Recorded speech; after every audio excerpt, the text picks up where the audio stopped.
नमस्कार, knowing math में आपका स्वागत है। हम बात कर रहे थे औसत की, तो बढ़ते हैं अगले प्रश्न की ओर। किन्हीं चार संख्याओं का औसत 20 है। यदि एक संख्या को हटा दिया जाए तो औसत 15 हो जाता है। तो हटाई गई संख्या ज्ञात करें। हमें चार ऑप्शन दिए गए हैं। आइए इसे हल करते हैं। दोस्तों, हमें दिया गया है चार संख्याओं का औसत। तो औसत के फॉर्मूला से, औसत का फॉर्मूला क्या है दोस्तों? सभी संख्याओं का योग बटा जितनी संख्या है वो चार संख्याओं का योग बटा कितनी संख्या है दोस्तों? 4 बराबर 20। तो चार संख्याओं का योग बराबर 80। इसी प्रकार तीन संख्याओं का औसत दिया गया है 15। तो तीन संख्याओं का योग हो जाएगा 15 गुना 3 बराबर 45। अब दोस्तों, हमें प्रश्न में पूछा गया है हटाई गई संख्या। तो हटाई गई संख्या निकलने के लिए यदि हम चार संख्याओं के योग में से तीन संख्याओं के योग को घटा देते हैं तो हटाई गई संख्या मिल जाएगी। तो चार संख्याओं का योग कितना है? 80 माइनस तीन संख्याओं का योग है 45 बराबर 80 में से 45 गया तो बचा 35। यही हमारा उत्तर है। तो option C is right answer. अगला प्रश्न है दोस्तों, ये प्रश्न इसी कैटेगरी का है, थोड़ा सा अंतर है। आइए देखते हैं। किन्हीं चार संख्याओं का औसत 40 है। यदि उसमें से दो संख्याओं 35 एवं 45 को हटा दिया जाए तो शेष बची संख्याओं का औसत क्या होगा? ये विकल्प दिए गए हैं। दोस्तों, अभी हमने जाना था कि यदि इस प्रकार किन्हीं संख्याओं का औसत दिया गया हो तो उनका योग कैसे निकलते हैं। जितनी संख्याओं का औसत दिया गया है उसमें उतने का ही गुणा कर देते हैं।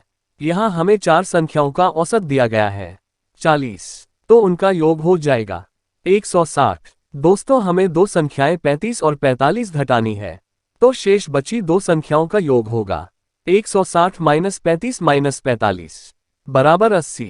तो ये आ गया बची हुई दो संख्याओं का योग।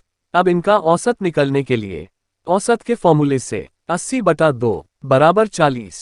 तो ऑप्शन बी इज राइट। चलते हैं अगले प्रश्न की ओर। 11 संख्याओं का औसत 63 है।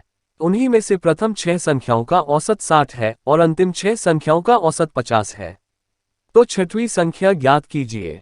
11 संख्याओं का औसत बराबर 63। तो 11 संख्याओं का योग बराबर 63/11 बराबर 693। अब पहली 6 संख्याओं का औसत दिया गया है 60। तो पहली 6 संख्याओं का योग होगा 6 गुना 60 बराबर 360। इसी प्रकार अंतिम 6 संख्याओं का योग होगा 6 गुना 50 बराबर 300। अब पहली 6 और अंतिम 6 संख्याओं को जोड़ लेते हैं। इनका योग होगा 360 प्लस 300 बराबर 660। दोस्तों, इस योग में छठवीं संख्या 2 बार आई है, क्योंकि पहली बार में हमने पहली 6 और दूसरी बार में अंतिम 6 संख्याओं का योग निकाला था, जिस कारण बीच की संख्या यानी कि छठवीं संख्या 2 बार आ गई है। हमें प्रश्न में छठवीं संख्या निकालना है। उसके लिए उसमें से इसको घटा देते हैं। तो 693 माइनस 660 बराबर 33। यही हमारा उत्तर है। किन्हीं 9 संख्याओं का औसत 20 है। उन्हीं में से पहली 4 और अंतिम 4 संख्याओं का औसत क्रमशः 10 और 12 है। तो बीच की संख्या ज्ञात करें। ये विकल्प दिए गए हैं। तो शुरुआत करते हैं। हमें 9 संख्याओं का औसत दिया गया है, तो उन 9 संख्याओं का योग हम निकाल लेते हैं। 9 संख्याओं का योग बराबर 9 गुना 20 बराबर 180। अब पहली 4 संख्याओं का योग निकाल लेते हैं। पहली 4 संख्याओं का योग बराबर 4 गुना 10 बराबर 40। अब अंतिम 4 संख्याओं का योग निकाल लेते हैं। अंतिम 4 संख्याओं का योग बराबर 4 गुना 12 बराबर 48। अब पहली 4 और अंतिम 4 संख्याओं के योग को जोड़ लेते हैं। इनका योग होगा 40 प्लस 48 बराबर 88। हमें दोस्तों बीच की संख्या ज्ञात करनी है। हमने 9 संख्याओं में से पहली 4 और अंतिम 4 संख्याओं का योग निकाल लिया है, जिसमें बीच की संख्या यानी कि 5वीं संख्या नहीं जोड़ी गई है।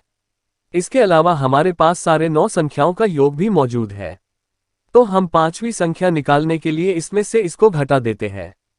5वीं संख्या यानी कि बीच की संख्या बराबर 180 माइनस 88 बराबर 92। यही हमारा उत्तर है। उम्मीद है यहाँ तक सबको क्लियर होगा। बढ़ते हैं अगले प्रश्न की ओर। किन्हीं 50 संख्याओं का औसत 60 है और अन्य 60 संख्याओं का औसत 50 है। तो सभी संख्याओं का औसत क्या होगा? ये विकल्प है। आइए हल करते हैं। 50 संख्याओं का औसत बराबर 60। तो 50 संख्याओं का योग होगा 50 गुना 60 बराबर 300। इसी प्रकार अन्य 60 संख्याओं का औसत बराबर 50। तो इन 60 संख्याओं का योग होगा 60 गुना 50 बराबर 300। हमें दोस्तों सभी संख्याओं का औसत निकालना है। इसके लिए सभी संख्याओं का योग निकालना पड़ेगा। यदि हम इसको और इसको जोड़ देते हैं तो सभी संख्याओं का योग प्राप्त हो जाएगा। तो सभी संख्याओं का योग बराबर 600। दोस्तों संख्याएं कितनी है? 50 और 60। तो कुल संख्याएं हुई 110। अब सभी संख्याओं का औसत बराबर सभी संख्याओं का योग बटा जितनी संख्याएं हो बराबर 600 बटा 110 बराबर 5.45।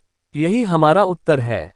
अगला प्रश्न, एक कक्षा की किसी परीक्षा में लड़कियों के प्राप्तांकों का औसत 85 है और लड़कों के प्राप्तांकों का औसत 87 है।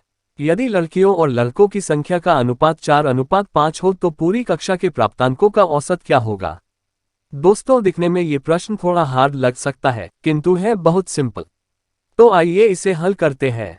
हम मान लेते हैं कि लड़कियों की संख्या 4 और लड़कों की संख्या 5 है। तब लड़कियों के प्राप्तांकों का योग बराबर 85 गुना 4 बराबर 340 और लड़कों के प्राप्तांकों का योग बराबर 87 गुना 5 बराबर 435। हमें पूरी कक्षा के प्राप्तांकों का औसत निकालना है। तो औसत बराबर पूरी क्लास के प्राप्तांकों का योग बटा क्लास में छात्रों की संख्या। तो दोस्तों क्लास के पूरे प्राप्तांकों का योग होगा लड़कों और लड़कियों के प्राप्तांकों का योग, जो है 340 प्लस 435 बटा क्लास में पूरे छात्रों का योग होगा लड़कों का योग प्लस लड़कियों का योग, जो है 4 प्लस 5 बराबर 775 बटा 9। तो उत्तर होगा 86.1।